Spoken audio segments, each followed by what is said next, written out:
Hello students का आज हम बीएससी सेकेंड ईयर में कल हमने आपको Compton effect, infrared, visible light तथा रेडियो वेव में नहीं होता है तथा एक्स रेज, गामा रेज में होता है यह बताया तथा कॉम्पटन इफेक्ट और फोटो इलेक्ट्रिक इफेक्ट के बीच डिफरेंस बताया था। आज हम आपको ड्यूअल पार्टिकल्स से क्या समझते हैं यह बताएंगे। जब कोई भी रे ऑफ लाइट वेव की तरह व्यवहार करती है, जब कोई भी पार्टिकल जो लाइट की जो रे किरण होगी वह वेव की तरह व्यवहार करती है, जैसे कि प्रकाश का व्यतिकरण, इंटरफेरेंस ऑफ लाइट। इसके साथ साथ जो पार्टिकल्स की तरह भी यह बिहेव करती है, यह पार्टिकल्स के तरह भी बिहेव करती है, जैसे फोटो इलेक्ट्रिक इफेक्ट या प्रकाश वैद्युत प्रभाव। इस प्रकार कोई वेव पार्टिकल की तरह बिहेव करता है और पार्टिकल वेव की तरह बिहेव करते हैं। जब कोई भी पार्टिकल जो वेव होगी वह पार्टिकल की तरह बिहेव करेगी तथा पार्टिकल्स होंगे वह वेव की तरह बिहेव करेंगे, तब इस घटना को वेव पार्टिकल्स कहते हैं। और पूरी घटना को हम ड्यूअल पार्टिकल्स कहते हैं। आपका नेक्स्ट टॉपिक है डी ब्रोगली मैटर वेव क्या है।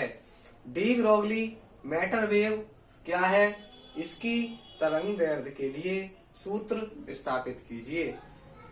एक साइंटिस्ट हैं डी ब्रोगली, उन्होंने बताया, यह है, हमने हेडिंग डाली de Broglie hypothesis of matter wave.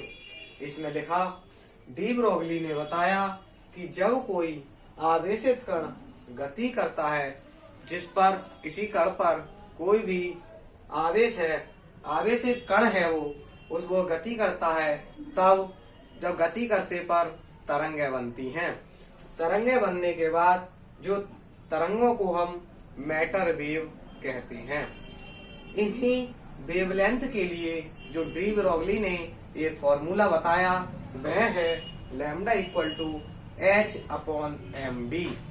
यह डी ब्रोगली का वेवलेंथ के लिए फॉर्मूला होता है lambda equal to h/mv, where lambda होती है डी ब्रोगली वेवलेंथ। जो लैम्डा है यहाँ पर, लैम्डा क्या होती है, डी ब्रोगली वेवलेंथ होती है, तथा वेयर h इक्वल टू होता है, h equal to Planck constant होता है, तथा m इक्वल टू m होता है, वेयर m इक्वल टू जो गतिमान कण होता है उसका मास होता है।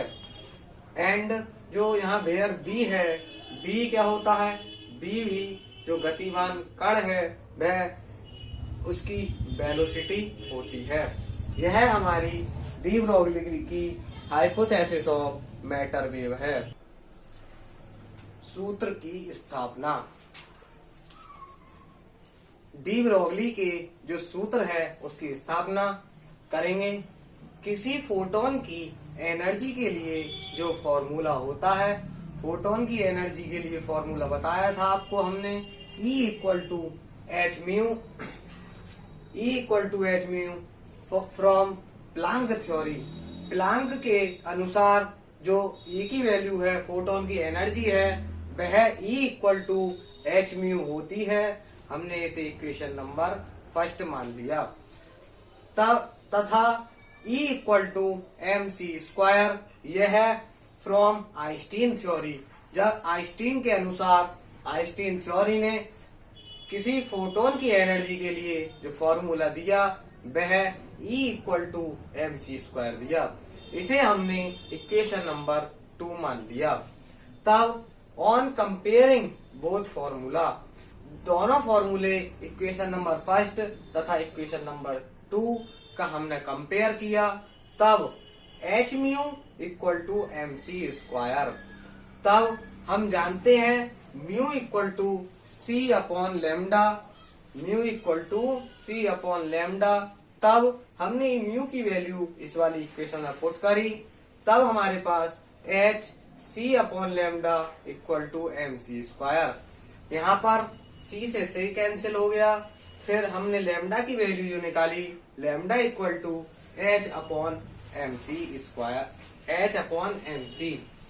Where M C equal to, जो यहाँ एम सी है वह मोमेंटम ऑफ फोटोन है, फोटोन का मोमेंटम है, तथा एम सी को हम पी भी लिख सकते हैं, M C can be P.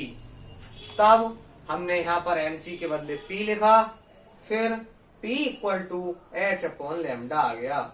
इसे हमें लेमडा की वैल्यू निकालनी है, तो lambda equal to H upon P लिख दिया। डी ब्रोगली ने बताया कि कण की जो वेवलेंथ होती है, जो पार्टिकल्स की वेवलेंथ होती है, वह लाइट की वेवलेंथ की तरह होती है। पार्टिकल्स की वेवलेंथ किसके तरह होती है? लाइट की वेवलेंथ की तरह होती है। इसीलिए जो पार्टिकल की वेवलेंथ का फॉर्मूला भी lambda equal to H upon P भी होगा। जब जो पार्टिकल्स की वेवलेंथ का formula lambda equal to H upon P है, जब लाइट की वेवलेंथ भी इसी की तरह होगी, तब उसका फॉर्मूला भी यही होगा। तब इफ यदि वेलोसिटी ऑफ पार्टिकल b है, जब पार्टिकल की जो वेलोसिटी है वह b है, तब इसका formula lambda equal to H upon M B, P equal to M B होता है, तब हमने H upon M B lambda equal to लिख दिया। निम्न सूत्र से, उपरोक्त सूत्र से निम्न निष्कर्ष निकलते हैं, जो कि यह है, यदि b इक्वल टू 0 तब लैम्डा इक्वल टू इनफाइनाइट होगा। तब हमारे निष्कर्ष क्या निकलेंगे? पहला निष्कर्ष होगा, इसका अर्थ है कि कोई भी तरंग की तरह तभी व्यवहार करेगा जबकि वह चल रहा हो। कोई जो वेव की तरह व्यवहार तभी करेगा जब वह चल रहा हो। सेकंड जो निष्कर्ष होगा, वह वेवलेंथ की वैल्यू चार्ज पर डिपेंड नहीं करती है। जो वेवलेंथ की जो वैल्यू होगी वह चार्ज पर डिपेंड नहीं करती है। इसका अर्थ है कि पार्टिकल वेव की तरह व्यवहार करेगा, चाहे वह इलेक्ट्रॉन हो या वह न्यूट्रॉन हो। जब पार्टिकल वेव की तरह बिहेव करेगा, चाहे वो इलेक्ट्रॉन हो या न्यूट्रॉन हो। इसका थर्ड निष्कर्ष निकलेगा, यह वेव इलेक्ट्रोमैग्नेटिक नहीं होती है। यह वेव इलेक्ट्रोमैग्नेटिक नहीं होती है, क्योंकि इलेक्ट्रोमैग्नेटिक वेव केवल चार्ज पार्टिकल्स के चलने से बनती है, जबकि यह वेव जो है वह निरावेशित जो नॉन चार्ज पार्टिकल होंगे, जिसमें कोई चार्ज नहीं होगा, उनके चलने से बन जाती है। जो इलेक्ट्रोमैग्नेटिक वेव की तरह यह बिहेव नहीं करेगा, क्योंकि इलेक्ट्रोमैग्नेटिक वेव चार्ज पार्टिकल के चलने से बनती है, और यह वाली वेव जो होती है वह नॉन चार्ज पार्टिकल्स के चलने से बनती है। जो चौथा आपका जो निष्कर्ष निकलेगा वह होगा, यदि पार्टिकल की वेलोसिटी लाइट की वेलोसिटी के लगभग बराबर है। जब पार्टिकल की जो वेलोसिटी होगी लाइट की वेलोसिटी के जो इक्वल होगी, तब आइंस्टीन के अनुसार, अभी साइंटिस्ट जो आइंस्टीन थे उनके अनुसार क्या है, m equal to M naught upon √1 minus gamma square upon C square. जैसा कि हमने पहले जो डेरिवेशन कराया था, आइंस्टीन के अनुसार ये वाला फॉर्मूला निकाल के बताया था, m equal to M naught upon √1 minus gamma square upon C square. then the form of de Broglie equation will be,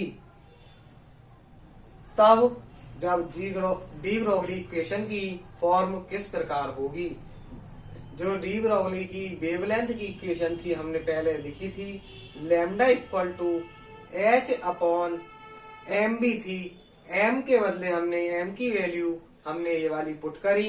M की वैल्यू जब हम यहाँ पर पुट करेंगे तो H upon M naught B under root 1 minus gamma square upon C square, हमने इसे bracket में क्लोज कर दिया। तब ये इक्वेशन डी ब्रोगली की इक्वेशन की वेवलेंथ की होगी। अब हम आपको एक बार इसके निष्कर्ष और बता देते हैं। पहला जो निष्कर्ष होगा इसका अर्थ है कि कोई तरंग, कोई भी वेव तभी व्यवहार करेगी जब वह चल रही हो। इसका सेकंड निष्कर्ष, वेवलेंथ की जो वैल्यू होती है वह चार्ज पर डिपेंड नहीं होती है। इसका अर्थ है कि जो पार्टिकल वेव की तरह बिहेव करेगा, चाहे वो इलेक्ट्रॉन हो या न्यूट्रॉन हो। थर्ड था, यह वेव इलेक्ट्रोमैग्नेटिक वेव नहीं होती है, क्योंकि जो इलेक्ट्रोमैग्नेटिक वेव होती है वह चार्ज पार्टिकल्स के चलने से ही बनती है, और जो ये वाली जो वेव होती है वह नॉन चार्ज पार्टिकल्स के बनने से, चलने से बनती है।